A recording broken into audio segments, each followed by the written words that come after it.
Shalom, Obrajot, paz y bendiciones. Que el Todopoderoso les bendiga y les guarde en el nombre y méritos del Mesías Yeshua. Mi nombre es Isaac Pití y bajo la autoridad y permiso del Rey Carlos Rodríguez, pastor de la Congregación Mesiánica Casa de Israel, ubicada en La Chorrera, Panamá.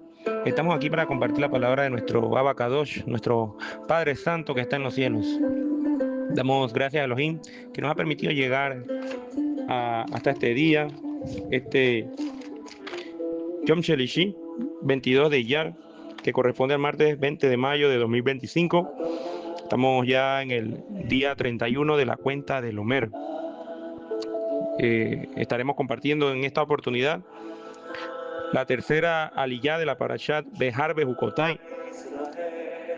La misma se encuentra en el Sefer Vayikra, libro de Levítico, capítulo 25, y va desde el verso 29 al verso 38.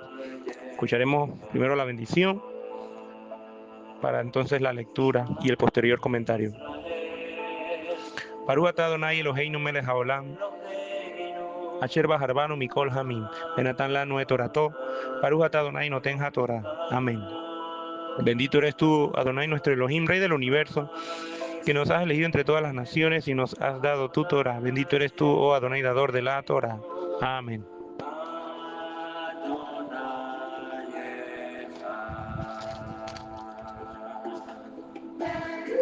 El varón que vendiere casa de habitación en ciudad amurallada tendrá facultad de redimirla hasta el término de 1 año desde la venta. 1 año será el término de poderse redimir. Y si no fuere rescatada dentro de 1 año entero, la casa que estuviera en la ciudad amurallada quedará para siempre en poder de aquel que la compró, y para sus descendientes no saldrá en el jubileo. Mas si las casas de las aldeas que no tienen muro alrededor, más las casas de las aldeas que no tienen muro alrededor, serán estimadas como los terrenos del campo, podrán ser rescatadas y saldrán en el jubileo. Pero en cuanto a las ciudades de los levitas, estos podrán rescatar en cualquier tiempo las casas de las ciudades de su posesión. Y el que comprare de los levitas saldrá de la casa vendida o de la ciudad de su posesión en el jubileo, por cuanto las casas de las ciudades de los levitas son la posesión de ellos entre los hijos de Israel. Mas la tierra del ejido de sus ciudades no se venderá, porque es perpetua posesión de ellos. Y cuando tu hermano empobreciere y se acogiere a ti, tú lo ampararás. Como forastero y extranjero vivirá contigo. No tomarás de él usura ni ganancia, sino tendrás temor de tu Elohim, y tu hermano vivirá contigo. No le darás tu dinero a usura, ni tus víveres a ganancia. Yo, Adonai vuestro Elohim, que os saqué de la tierra de Egipto, para daros la tierra de Canaán, para ser vuestro Elohim. Baruch atah Adonai Eloheinu melech haolam, asher natan lanu Torah emet, behaye olam natan betoheinu, Baruch atah Adonai noten haTorah. Amén. Bendito eres tú, Adonai, nuestro Elohim, Rey del universo, que nos has dado la Torah de verdad e implantaste en nosotros la vida eterna. Bendito eres tú, oh Adonai, dador de la Torah. Amén. Shalom, shalom, hermanos, bendiciones. En esta oportunidad, en esta tercera aliyá, se tocan 3 temas principales. El primero, acerca de las casas en ciudades amuralladas y las que estaban en el campo y sus condiciones en cuanto a redención. El segundo tema es las ciudades de los levitas, que va desde el verso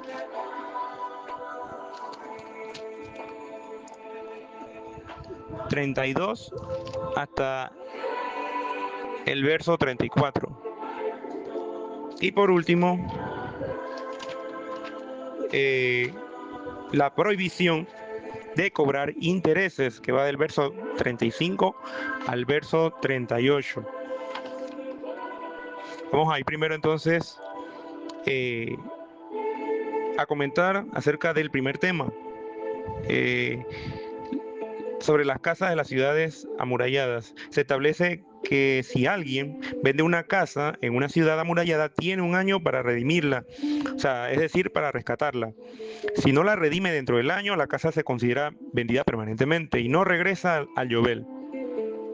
Sin embargo, como leímos hace un momento, las casas en aldeas, o sea, las casas sin muros, se tratan como campos y sí regresan en el año del jubileo o Yobel, tal como describe del verso 29 al 31. Entonces, las casas en aldeas o campos estaban conectadas directamente a las tierras de herencia de las tribus dadas por Adonai. O sea, estas tierras no debían perderse permanentemente, por eso siempre podían redimirse. Esa es la razón. Volvían a su dueño original en el Yobel. Recordemos lo que dice el verso 23 de este mismo capítulo 25, sobre que la tierra no se vendía para siempre, o sea, no era vendida a perpetuidad. ¿Por qué? Porque sabemos que la tierra es de Adonai, recordando que de Adonai es la tierra y su plenitud, el mundo y los que en él habitan. Por otro lado, las casas que estaban dentro de las ciudades amuralladas eran más urbanas, o sea, estaban fuera del entorno agrícola.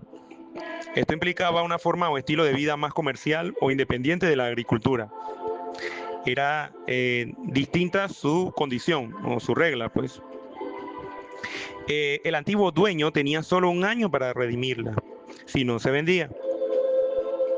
Aquí Adonai le instruye a Moshe de esta forma. ¿Por qué? Porque el espíritu de este mandamiento era procurar la estabilidad del pueblo, la herencia y su valor y la dignidad familiar. Ciertamente, en términos generales, podemos decir que los que vivían en las ciudades tenían mayor poder adquisitivo que los que habitaban en casas del campo. No estrictamente, pero sí en términos generales. Pero más allá de ello, hermanos, aquí, más allá de lo económico, la función era social, era poder lograr un equilibrio social. La Torá es una instrucción que toma en cuenta el equilibrio social, la justicia, el balance para la sociedad. ¿Por qué? Porque este es el carácter de Elohim, un Elohim justo, verdadero y misericordioso.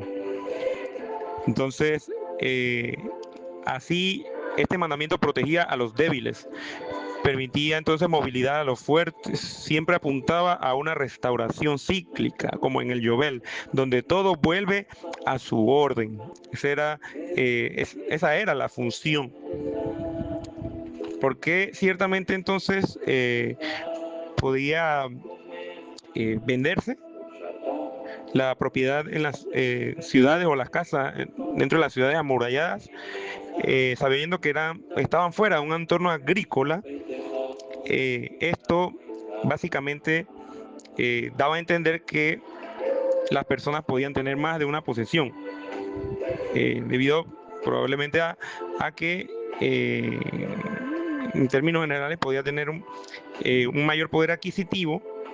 Eran personas que se concentraban más bien en lo comercial, y era probable entonces que si no la podía redimir, o sea, la condición, ¿no?, del antiguo dueño, si pasaba el año y no podía redimirla, se vendiese, pero se está tomando en cuenta aquí que es probable también que esas personas pudiesen haber tenido más propiedades, no solamente la casa per se dentro de la ciudad amurallada. Como segundo tema principal vemos el tema de las ciudades de los levitas. Las casas de los levitas estaban ubicadas dentro de las ciudades. Se podían redimir en cualquier momento. O sea, era una condición especial. a diferencia de todo el resto de las casas, como vimos anteriormente en el tema que acabamos de pasar, este tema era una excepción, el tema de las ciudades de los levitas, porque recordemos que Adonai era su heredad, los levitas no recibieron herencia. Aunque no se redimieran, volvían en el Yobel. Es una excepción, o sea, y no podían venderse sus campos. Los levitas no recibieron herencia como las demás tribus, como lo dice Número 18:20. Vamos allá.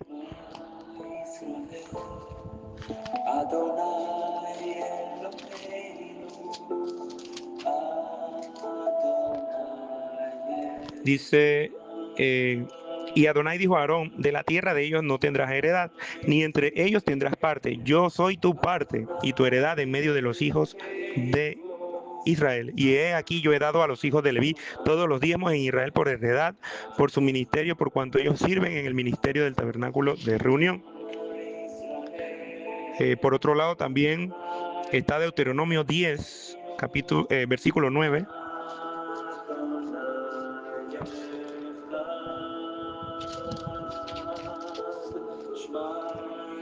Dice, por lo cual Leví no tuvo parte ni heredad con sus hermanos. Adonai es su heredad, como Adonai, tu Elohim, le dijo.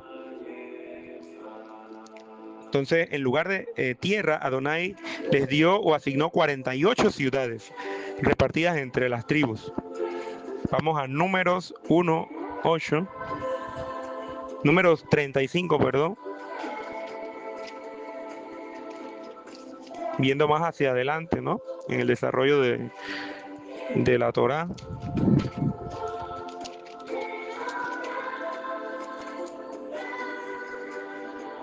Y habla acerca entonces del tema acerca de los levitas y su herencia. Adonai habla a Moshe en los campos de Moab junto al Jardén frente a Jericó diciendo, manda a los hijos de Israel que den a los levitas de la posesión de su heredad ciudades en que habiten. También daréis a los levitas los ejidos, o sea, es decir, los campos de esas ciudades alrededor de ellas. Y tendrán ellos las ciudades para habitar, y los ejidos de ellas serán para sus animales, para sus ganados y para todas sus bestias. Entonces, aquí detalla hasta el verso 8, en el contexto de la entrega de las ciudades a los levitas. Entonces se incluían 6 ciudades de refugio.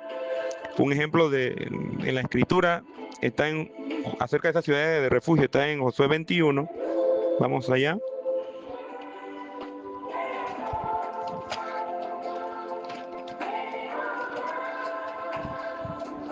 Josué 21, versos 11 al 13. Dice, les dieron Kiriat Arba del padre Anac, la cual es Hebrón, en el monte de Yehudá, con sus ejidos en sus contornos. Mas el campo de la ciudad y sus aldeas dieron a Caleb, hijo de Jefone, por posesión suya. Y a los hijos del sacerdote Aarón dieron Hebrón, con sus ejidos como ciudad de refugio para los homicidas. Además, Libna con sus ejidos. Obviamente, cuando dice aquí homicidas, se refiere a gente que hubiese cometido un homicidio involuntariamente, o sea, de una manera accidental. Podía entonces acudir a estas ciudades de refugio. O sea, ¿por qué? Porque Adonai, como estamos viendo en el desarrollo de esta parashá de Behar, siempre se preocupa o se ha preocupado por el bienestar social y en este caso también de la restauración social de alguna persona, porque ciertamente una persona en esa condición, pues ciertamente si hubiese cometido homicidio tenía que refugiarse y recibir instrucción, consuelo, compasión y misericordia para poder ser restaurada esa persona. Entonces este era el propósito de las ciudades de refugio. Era tanto ciudad levita como ciudad de refugio. Entonces, Hebrón se dio a los sacerdotes descendientes de Aarón, de la tribu de Leví. Y el campo, como vimos alrededor de la ciudad, no era parte de la ciudad misma. Y este campo se dio a Caleb. Recordemos quién fue Caleb, uno de los 12 espías que junto a Yehoshua habló bien de la tierra. Eso lo vemos en la Parashat Shelach Leha, que se encuentra en Números. Entonces, por último, vemos aquí en esta tercera lilla la prohibición de cobrar intereses, del verso 35 al 38. Se le debe sostener al hermano que empobreciere, porque podría suceder. Según el texto, está prohibido esto, cobrarle intereses. La palabra aquí es neshech, o incremento, maruit, que se traduce al texto en la Reina Valera como ganancia. Es interesante que Adonai le recuerda en el verso 38 su condición anterior de esclavos en Misrayim. Vamos a leer el verso, volviendo a la lilla, capítulo 25 de Levítico. Dice: yo, Adonai vuestro Elohim, verso 38, que os saqué de la tierra de Egipto para daros la tierra de Canaán, para ser vuestro Elohim. Entonces, aquí Adonai está dándoles a entender que ahora deben conducirse con compasión hacia su prójimo, temiendo a Adonai. El verso 36 dice: no tomarás de él usura. En hebreo es la palabra neshech, que significa mordida. Proviene del verbo nashach, que significa morder, dando entonces el enfoque de un préstamo que causa una afectación o perjudica al deudor. Por otro lado, aparece la palabra ganancia. En hebreo es la palabra tarbit o marbit, que significa incremento o interés con fines de lucro. La intención de esta prohibición era evitar crear ventaja comercial, más bien fomentar una cultura de ayuda mutua y justicia social. De hecho, el Salmo 15 trata sobre el carácter del hombre justo. ¿Por qué? Porque estas leyes quieren crear justicia, procurar, fomentar la justicia. El Salmo 15, vamos al Salmo 15, habla acerca del Tzadik, que puede habitar en la presencia de Adonai. Salmo 15, Sefer Tehilim.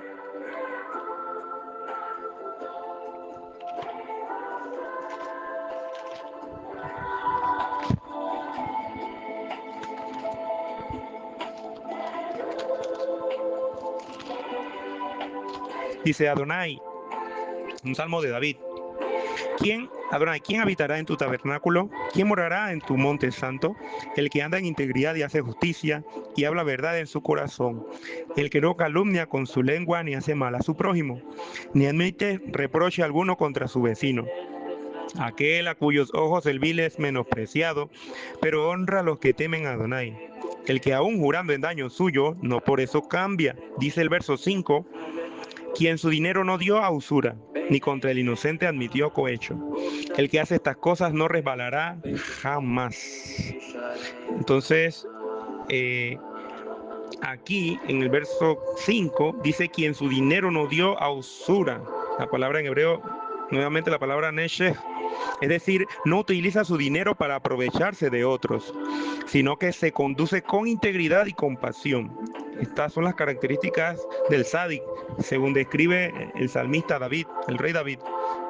Aquí no solo es un tema de ética financiera, hermanos, sino de emular el carácter de Adonai: justicia, verdad y misericordia.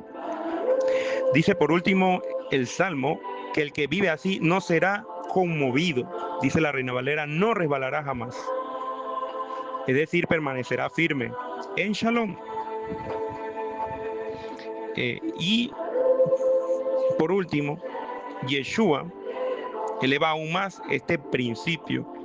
Vamos a Lucas 6, capítulo 6, verso 35.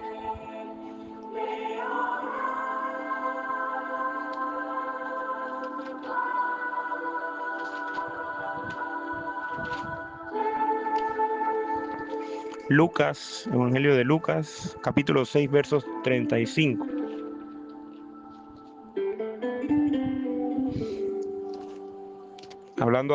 Yeshua hablando acerca de el amor hacia los enemigos.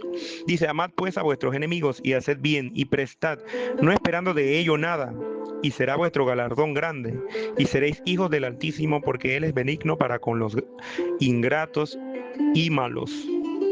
Entonces, aquí Yeshua lo eleva más porque dice que no solamente entonces es prestarle al prójimo, sino que también demostrando ese amor a nuestros enemigos. Esto se demuestra en prestar, pero no solamente prestar, sino no esperando de ello nada, o sea, no esperando retribución alguna por ello. En Mateo 5:42 también da testimonio de que Yeshua eleva este principio. Mateo 5:42.